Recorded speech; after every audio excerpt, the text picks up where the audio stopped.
Hi guys and girls, I'm Obsidian Ant and welcome to 3303. This is where I take a look at the news and happenings in and around Elite Dangerous. Today we take a look at the removal of Elite Dangerous Arena from the Steam store. Frontier have 2 live streams on patch 2.3 and the Elite Dangerous RPG seems to have hit a bit of a snag.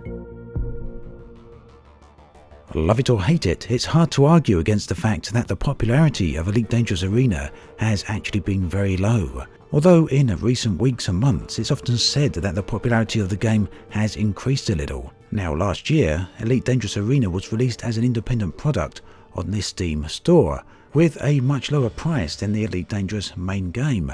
However, Arena has now been removed from the Steam store. Now Frontier say they have done this to make it easier going forward, so that they have to maintain less builds. Although I've got to say I'm a little bit curious as to wonder whether or not the popularity or lack of popularity of this particular game played a role in that decision. Everyone who has purchased Arena up till this point will of course be able to continue accessing the game. And the Arena game mode will continue to be available within the Elite Dangerous main menu.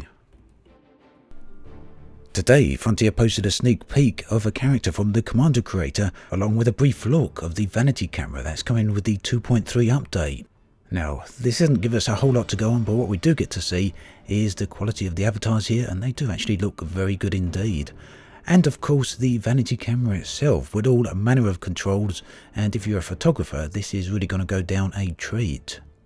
Whether or not this camera system extends to external views of your ship we don't yet know, but it would seem to be a bit of a waste if it didn't.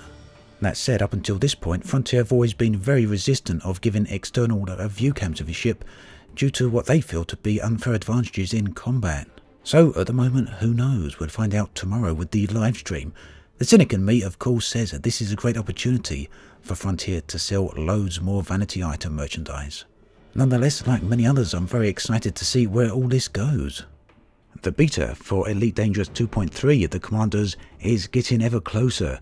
Due to hit the beta servers on week ending the 26th of February, Frontier are about to do 2 live streams on the patch, showing us many things that we haven't yet seen. These will be on Tuesday and Thursday of this week. The Tuesday live stream will show off a number of things, with its primary focus being on the Commander Creator. That's the utility that will allow us to create custom avatars at last for our in-game character. And Thursday's live stream will focus on showing a multi-crew in action. So if you're interested in taking a look at these live streams, you can see further details in the video description below. The Elite Dangerous roleplay game has hit a bit of a snag on its Kickstarter. The end of last week, Friday, it was hit with an intellectual property claim. This means that Kickstarter has had to put the campaign on hold for the moment. Now, putting the campaign on hold is a standard practice by Kickstarter whenever a campaign has an issue like this. And of course, it doesn't actually affect any of their pledges.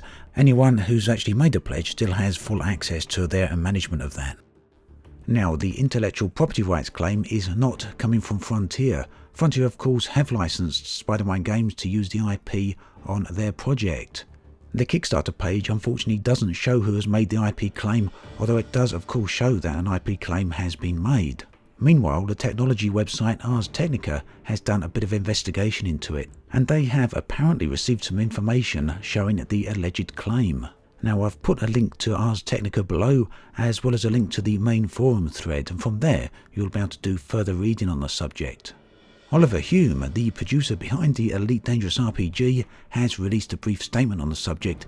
He confirms that Frontier are not behind the IP claim, and that Frontier have indeed granted them a license for using the IP on their project. And he goes on to say that he suspects once Kickstarter have reviewed the contract, they will resume the campaign. So here's hoping that happens sooner rather than later.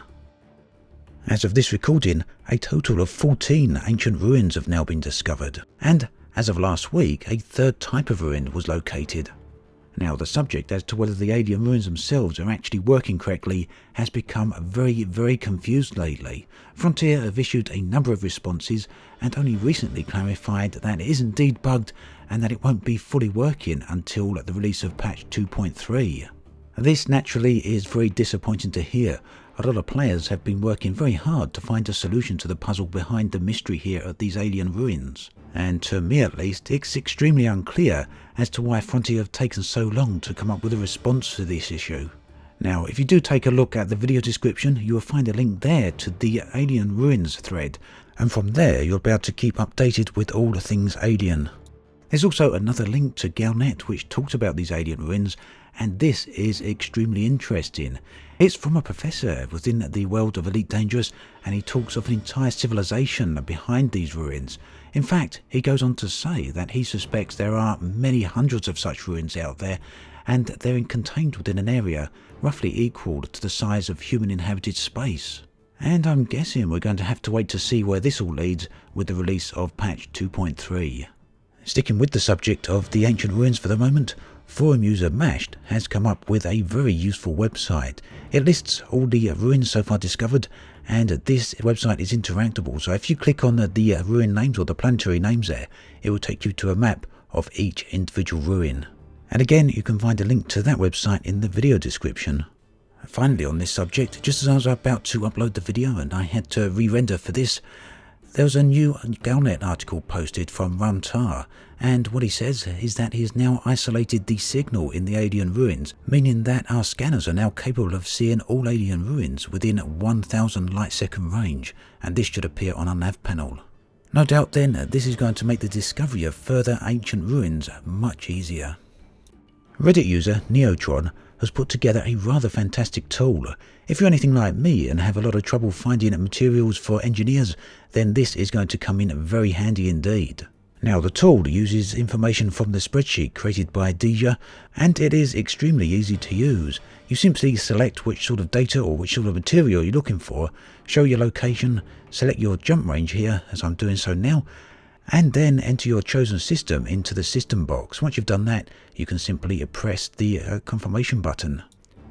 And this will bring up a list of locations where you can obtain your chosen material. Not only that, it gives you a map of the planetary bases as well. Now, it seems that all the systems and all bases listed here also have a map each. And you can see there's some icons there. There is a legend available created by Deja that Neotron says is going to be included into the app in a future update.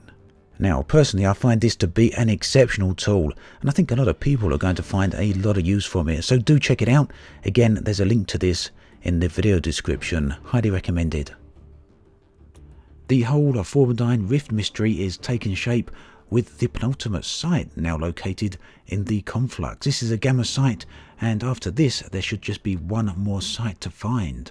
Now, I've been covering the mystery within the Formidine Rift itself. I have one of my accounts out there, and have done some videos driving around the settlements there, as well as reading out all the information found there. Now, unfortunately, I'm nowhere near the Conflux, so I'm not going to be able to do the same for out there, but one commander has been kind enough to post all the data onto the forum thread. And I'll place a direct link to the post in the video description, so you can go and check out all the data that's found at that particular site if you so want. I'll also be creating another video over the coming week, having a look at what's found so far with the Formidine and reading out various messages that are so far discovered.